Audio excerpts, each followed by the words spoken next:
Hello viewers, আসসালামু আলাইকুম। COVID-19 আক্রান্ত হয়ে সারা বিশ্ব যেখানে বিভীষিকাময় পরিস্থিতি, স্কুল কলেজ প্রতিটা শিক্ষা প্রতিষ্ঠান দীর্ঘদিনের জন্য লকডাউন, এই পরিস্থিতিতে ঘরে আবদ্ধ থেকে সবার মন অস্থির, ছাত্র শিক্ষক সবার মনে একই অবস্থা। এই পরিস্থিতিতে সবার সাথে সম্মিলিত হওয়ার জন্য আসলাম ক্যামেরার সামনে। চাই কিছু সময় কাটাই ভালোভাবে। আর আমার শিক্ষার্থী যারা হলি চাইল্ড স্কুলের শিক্ষার্থী, বিশেষ করে তাদের দৃষ্টি আকর্ষণ করার জন্য, তারা যেন কিছুটা উপকৃত হয়, সেই জন্য ক্যামেরার সামনে আসলাম। আশা করি এই লেসনটা গ্রহণ করলে তোমরা কিছুটা উপকৃত হবে, তোমাদের সময়টাও ভালো কাটবে। এগুলো রিভিশন করলে ইনশাআল্লাহ উপকৃত হবে। আমি আমার পরিচয় দেই। আমি S M. Ashraful Islam, principal and founder the holy child school, Manikganj. আমি আজকে ইংরেজি রাইট ফর্মস অফ ভার্ব এই বিষয় নিয়ে তোমাদের সাথে আলোচনা করব। যদি কোনো সমস্যা থাকে বুঝতে, পরবর্তীতে কমেন্টস করবে, ইনশাআল্লাহ সেগুলোর উত্তর তোমাদেরকে দিয়ে দেওয়া হবে। তো আমরা শুরু করি।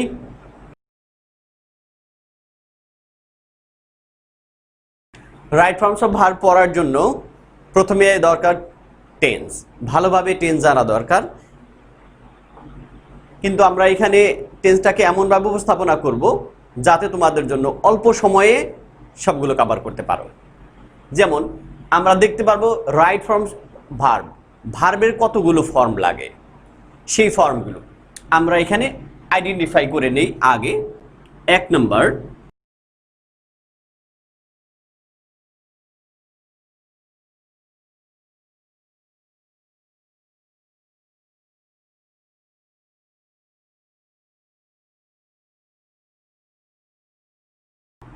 সাধারণত এই 4টা ভার্ব, এই রুলস যারা কভার দিতে পারবে right forms of verb complete করতে, তাদের জন্য কোনো সমস্যা হবে না ইনশাআল্লাহ। এখন আমি এই 4টি ফর্মের উপর ভিত্তি করে কতগুলো নিয়ম আছে আমি তোমাদেরকে দিচ্ছি, নিয়মগুলো ভালো করে বুঝে নাও। আমরা প্রথমে আলোচনা করব ভার্বের প্রেজেন্ট ফর্ম, কোথায় কোথায় ভার্বের প্রেজেন্ট ফর্ম বসে। তারপরে আলোচনা করব ভার্বের পাস্ট ফর্ম কোথায় বসে। তারপর আলোচনা করব ভার্বের জেরান্ড ফর্ম, অর্থাৎ আইএনজি যুক্ত ভার্ব কোথায় বসে সেগুলো। তারপরে ভার্বের পাস্ট পার্টিসিপল ফর্ম, এই পাস্ট পার্টিসিপল ফর্ম ভার্ব কোথায় বসে। এই 4টি ভার্বের ব্যবহার আমরা যদি জানি তাহলে ইনশাআল্লাহ রাইট ফর্মস অফ ভার্বের যতগুলো নিয়ম আছে সবগুলো কভার দিতে পারবো ইনশাআল্লাহ।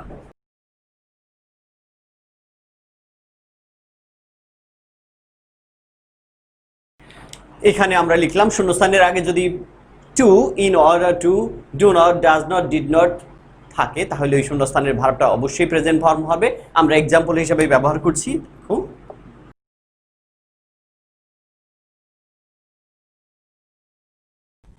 এখানে 3টা এক্সাম্পল দেওয়া হয়েছে, 3 এক্সাম্পলসের ভার্বগুলো ব্যবহার করা হয়নি।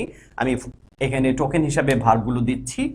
এই টোকেন থেকে ভার্বগুলো যথাস্থানে ব্যবহার করতে হবে, সবগুলো ভার্বই প্রেজেন্ট ফর্ম। যেমন সবগুলো ভার্বই এখানে প্রেজেন্ট ফর্ম আছে। এখন আমাকে বেছে নিতে হবে কোন ভার্বটা কোন জায়গায় ব্যবহৃত হবে। সেন্টেন্সগুলো একটু দেখে নেই। We all should work hard, আমাদের প্রত্যেকের উচিত কঠোর পরিশ্রম করা, টু ড্যাশ অর কান্ট্রি, আমাদের দেশের। আমরা যদি সবাই পরিশ্রম করি তাহলে দেশের কি হবে? দেশের উন্নতি হবে।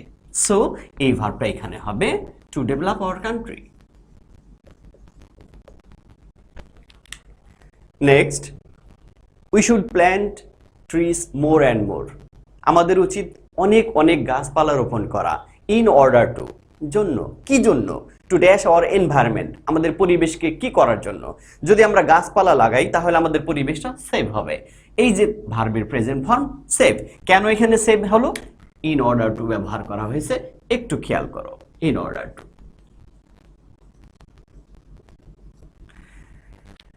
থার্ড নম্বরে আসি, if we do not dash our time we can prosper, আমরা উন্নতি করতে পারবো যদি সময়টাকে আমরা কি না করি, অপচয় না করি। সো এখানে ওয়েস্ট।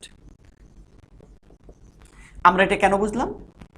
ডু নট আছে, তাহলে আমরা প্রথম রুলসে জানলাম to, in order to, do not, does not, did not থাকলে ভার্ব অবশ্যই প্রেজেন্ট ফর্ম হবে।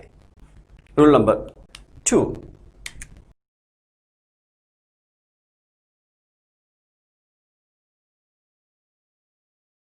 রুলস যা লিখলাম, আলোচিত প্যাসেজটি যদি কোনো সামাজিক বা জাতীয় বিষয় নিয়ে আলোচনা করে তাহলে স্বাভাবিকভাবেই তার প্রতিটি ভার্ব প্রেজেন্ট ফর্ম হবে। অর্থাৎ তোমাদের পরীক্ষায় বা আলোচিত পাঠ্যসূচিতে যেটা আসে, যে প্যাসেজটা রাইট ফর্মস অফ ভার্ব এর ক্ষেত্রে, সেই বিষয়টা যদি কোনো সামাজিক বিষয় নিয়ে আলোচনা করে, জাতীয় বিষয় নিয়ে আলোচনা করে, যেমন সড়ক দুর্ঘটনা, এটা একটা ব্যক্তিগত সমস্যা নয়, এটা জাতীয় সমস্যা। দুর্নীতি, সেটা শুধু শুধু মন্দ বিষয় হবে তা না। মোবাইল ফোন, বর্তমানে আমরা যে মোবাইল ফোনের উপকারিতা পাচ্ছি, কম্পিউটার, শিক্ষা, এরকম যত ভালো হোক মন্দ হোক, সামাজিক এবং জাতীয় সমস্ত বিষয় সবগুলো ভার্ব প্রেজেন্ট ফর্ম হবে। এক্সাম্পল হিসেবে আমি দিচ্ছি তোমাদের।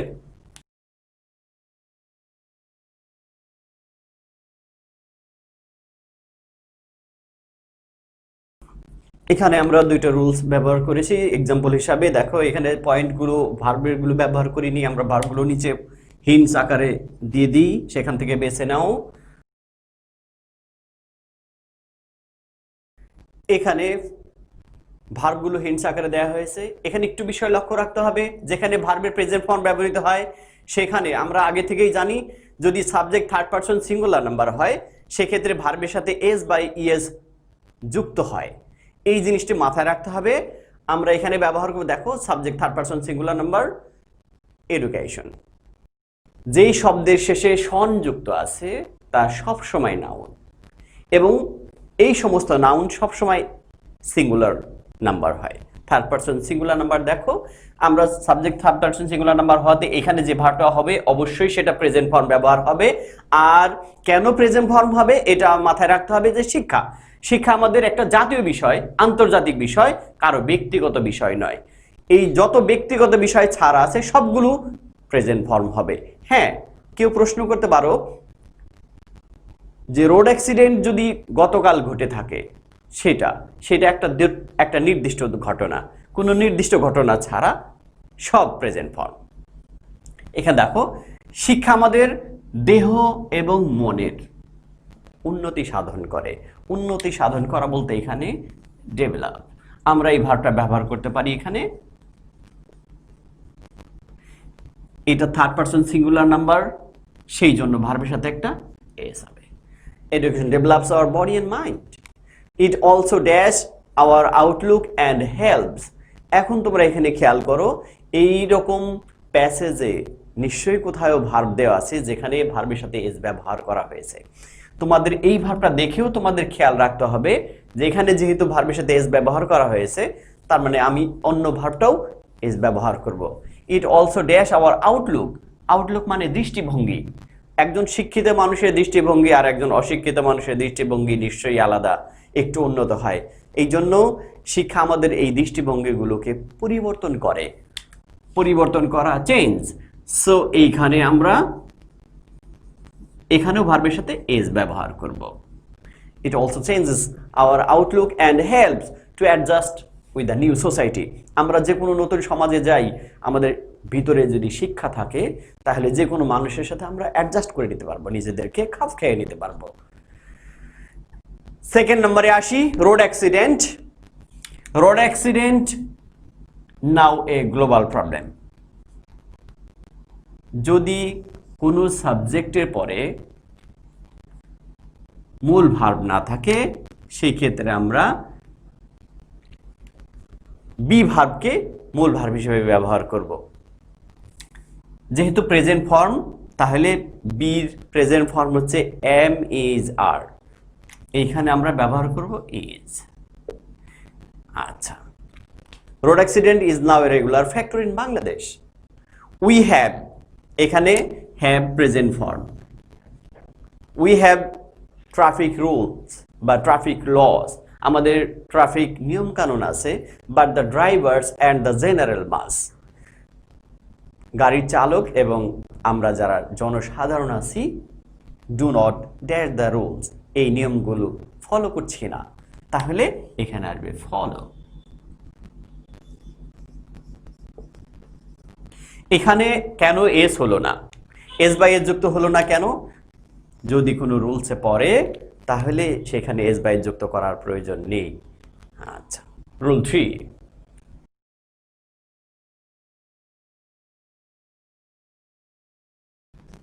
শূন্যস্থানের আগে মডাল ভার্ব। তোমরা এটা ভালো করে জানো, মডাল ভার্ব থাকলে সেই ভার্ব অবশ্যই প্রেজেন্ট ফর্ম হবে।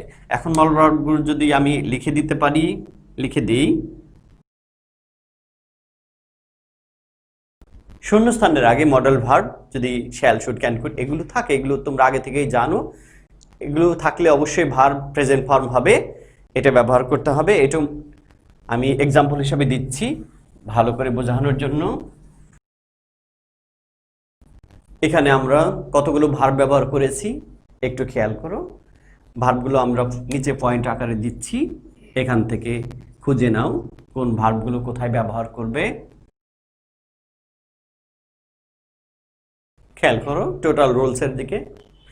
If we cut down trees at random, যদি আমরা নির্বিচারে গাছপালা কেটে ফেলি, দি ওয়েদার উইল, এখানে দেখো মডাল ভার্ব ব্যবহার করা হয়েছে। অতএব যে ভার্বটা তুমি ব্যবহার করবে অবশ্যই সেটা প্রেজেন্ট ফর্ম। আমরা প্রেজেন্ট ফর্ম বলতে কি বুঝি? আবার প্রেজেন্ট ফর্ম বলতে বুঝি আমরা বেসিক ভার্বটা, যে ভার্বের সাথে এস বা ইএস থাকা যাবে না, আইএনজি যুক্ত থাকা যাবে না, ভার্বে পিপি ফর্ম থাকা যাবে না, বা ইডি যুক্ত থাকা যাবে না। এই সমস্ত ভার্ব সাধারণত মডেল ভার্বের পরে বসবে। যেমন তাহলে যদি আমরা গাছপালা কেটে ফেলি, দি ওয়েদার উইল চেঞ্জ, আবহাওয়া বদলে যাবে।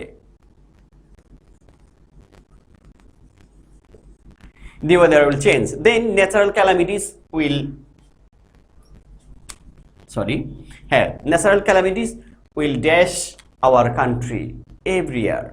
প্রতি বছর প্রাকৃতিক দুর্যোগ আমাদের দেশে হানা দিবে। হানা দেওয়া ইংরেজি এখানে hit.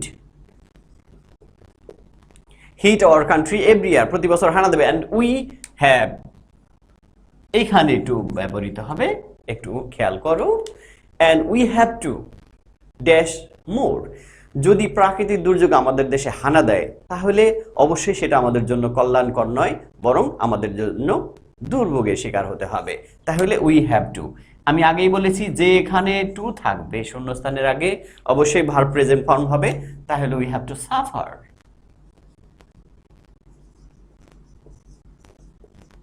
We have to suffer more, তাহলে আমাদের দুর্ভোগের শিকার হতে হবে বেশি বেশি। সো উই মাস্ট, এইখানে মাস্ট ব্যবহার করা হয়েছে, একটু খেয়াল করো মডাল ভার্ব ব্যবহার করা হয়েছে। সো যেহেতু আমাদের দুর্ভোগের শিকার হতে হবে, অতএব গাছপালা এবং পরিবেশ, বনভূমি আমাদেরকে রক্ষা করতে হবে। We have to save, we must save.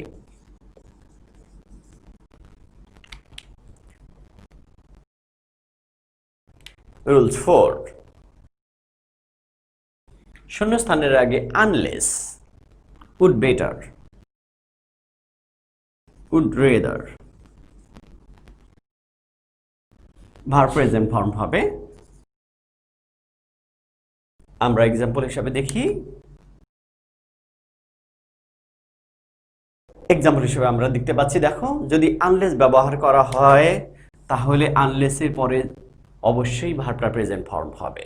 এখন আমরা পয়েন্ট আকারে দিচ্ছি, খেয়াল করো।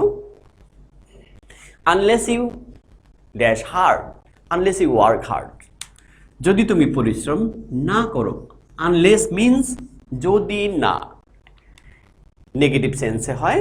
Unless you work hard you can change your lot, তাহলে তুমি তোমার ভাগ্যের পরিবর্তন করতে পারবে না। So you would better decide, you would better decide, দেখো খেয়াল করো। You'd better decide to work hard from now. অতএব এখনই থেকে তোমার সিদ্ধান্ত নেওয়া উচিত যে আমি পরিশ্রম করব, জীবনের পরিবর্তন আনব। তাহলে আমরা মেজর পার্ট পড়ে নিলাম, ভার্বের প্রেজেন্ট ফর্ম কোথায় ব্যবহৃত হয়। এখানে আর একটু খেয়াল করতে হবে, আমি ফাইনালি দিয়ে দিচ্ছি। একটু রুলস আছে, সেটুকু বাদ রাখবো না। আচ্ছা, শূন্যস্থানের আগে মডেল ভার্ব এবং পরে যদি অ্যাডজেক্টিভ ভার্বের পিপি ফর্ম মানে পাস্ট পার্টিসিপল ফর্ম এবং অথবা অ্যাডজেক্টিভ থাকে, তাহলে এই শূন্যস্থানে বি বসবে। এই বিটাই তখন ভার্ব হিসেবে কাজ করবে।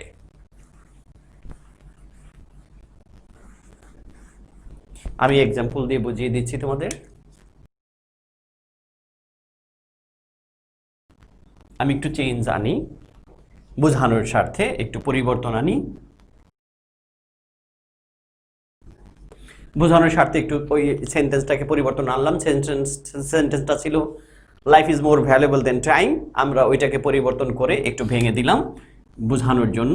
খেয়াল করো, সবগুলোতেই যেহেতু বি ব্যবহৃত হবে, আমি আর পয়েন্ট আউট করলাম না বি। এখানে আওয়ার পিপল শুড, আমরা জানি, যেখানে মডেল ভার্ব আছে সেখানে ভার্বের প্রেজেন্ট ফর্ম হবে। কিন্তু বন্ধুরা লক্ষ্য করো, এখানে ভার্বের পিপি ফর্ম দেয়া আছে, অর্থাৎ এটা একটা অ্যাডজেক্টিভ হিসেবে ব্যবহার করা হয়েছে। যদি এরকম হয়, কন্ট্রাডিক্টরি রুলস পড়ে যায় যে শূন্যস্থানের পরে আছে ভার্বের পিপি ফর্ম অথচ তার আগে আছে মডেল ভার্ব, সেই ক্ষেত্রে তোমাকে বুঝতে হবে অবশ্যই এখানে একটা বি ব্যবহার করতে হবে।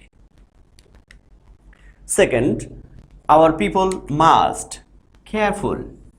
পৃথিবীতে ফুলযুক্ত শব্দ যত আছে সব অ্যাডজেক্টিভ। এখানে ইডিযুক্ত যত ভার্ব দেখতে পাবে সব অ্যাডজেক্টিভের কাজ করে, তেমনি ফুলযুক্ত শব্দ যত আছে সব অ্যাডজেক্টিভ। এরকম শূন্যস্থানের আগে মডেল ভার্ব এবং পরে অ্যাডজেক্টিভ আছে, অবশ্যই মাঝখানে বি ব্যবহৃত হবে। জনগণকে অবশ্যই কেয়ারফুল হতে হবে অন দি স্ট্রিট, যখন আমরা রাস্তাঘাটে চলাফেরা করব, এবং তখন মনে রাখতে হবে দে শুড রিমেম্বার দ্যাট, মনে রাখতে হবে যে life will dash valuable then time. এরকম লযুক্ত যত শব্দ আছে ভ্যালুয়েবল তোমরা জানতে পারবে। আমি যদি পরবর্তীতে ক্লাস নিই তাহলে আমরা ভালো করে ডিসকাস করব নাউন কিভাবে চিনবে, অ্যাডজেক্টিভ কিভাবে চিনবে, অ্যাডভার্ব কিভাবে চিনতে পারবে, সেগুলো আমরা লক্ষণ দিয়ে দিব। এখানে দেখো বিস্তারিত তখন আলোচনা করব। আমরা প্রাথমিকভাবে জেনে নেই ফুলযুক্ত শব্দ যত আছে, বিউটিফুল, কেয়ারফুল, এরকম যত ফুল আছে, ওয়ান্ডারফুল, আচ্ছা, তারপর ভ্যালুয়েবল, রেসপন্সিবল, অ্যাবল, ক্যাপাবল, এরকম যত ল আছে সব অ্যাডজেক্টিভ। তার মানে আমরা বুঝলাম শূন্যস্থানের পরে যদি এরকম অ্যাডজেক্টিভ থাকে এবং শূন্যস্থানের আগে যদি মডেল ভার্ব থাকে, সেখানে নির্দ্বিধায় আমরা একটা বি ব্যবহার করব। বন্ধুরা, তাহলে আজকের মতো আমরা মোটামুটি শেষ করলাম ভার্বের প্রেজেন্ট ফর্ম কোথায় ব্যবহৃত হয়, এবং এটা পরিবেশিত হলো স্কুলাস একাডেমি। এই স্কুলাস একাডেমি এটা পরিচালনা করে জাগির হাই স্কুল মানিকগঞ্জ, এর প্রধান শিক্ষক জনাব মোশাররফ সাহেবের সুযোগ্য ছেলে সজল আহমেদ। সজলকে অনেক ধন্যবাদ যে এই এত সুন্দর একটা ব্যবস্থা করে দেওয়ার জন্য। এই কোভিড-19-এ যারা গৃহবন্দী ছাত্রীরা আছো, তারা অন্তত অনেকটা উপকৃত হবে, এবং আমাকে এই সুযোগটা করে দেওয়ার জন্য সজলকে আবারও ধন্যবাদ, অনেক কৃতজ্ঞতা। এটা এপিসোড শুরু হলো, আমরা শুরু করতে যাচ্ছি ইংরেজি, বিজ্ঞান, অঙ্ক এবং আরও অন্য শিক্ষক আসবেন এখানে। এই স্কুলাস একাডেমিতে একাডেমিক সার্চ করলে তোমরা অন্যান্য বিষয়ের এপিসোডগুলো পেয়ে যাবে। অন্যান্য শিক্ষকের দিক নির্দেশনা সম্পর্কে তোমরা আরও অবগত হবে এবং অনেক উপকৃত হবে। আর এটা স্কুলাস একাডেমি, এটা যদি তোমরা সার্চ করো ইউটিউবে, তাহলে শুধু ইংরেজি নয়, অন্যান্য সাবজেক্টের এপিসোডগুলো তোমরা পেয়ে যাবে এবং অনেক উপকৃত হবে আমি আশা করি।